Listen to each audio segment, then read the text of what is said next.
twege ico dusaba mwodufasha nka urabona tuba hatabayeho tuba mu tuzu duto duto abana turagundana tukabura ingene twicara tugaheba aho abana bicara. Ibibazo bafise ngaha muri iyi site ni ikibazo c'inzara. Inzara ngaha irabica bigacika, abatwa barashonje ariko kubera inzara bafise ni ukubera batagira aho barima,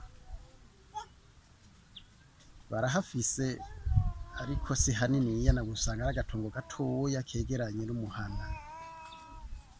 Rero ibyo bigaca bituma inzara ishishikara kubica bigacika muri iyi miryango.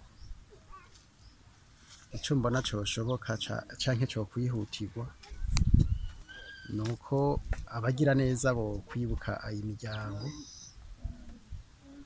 ikabafata mu mugongo mu kubaronsa ibifungurwa, na cane cane ibiharage, ifu y'ubugari, ifu y'ibigori, bishobotse n'ubushaza, amavuta n'akunyu.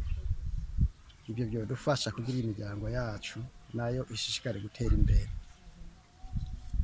Barabumba ariko iyo babumvye naho babishora barabigarukana canke bakabisigayo, basubirayo bagiye kwishuza hari igihe basanga bo babisigiye si hari, canke ugaca usanga arabahakaniye nta kintu abahaye bakongera bagatahuka.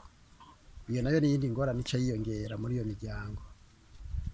Ico twosaba abagira neza na cane cane nka pamu kuko niyo ifise uburyo budasanzwe kugira ngo ironse iyo imiryango y'abatwa ibifungurwa.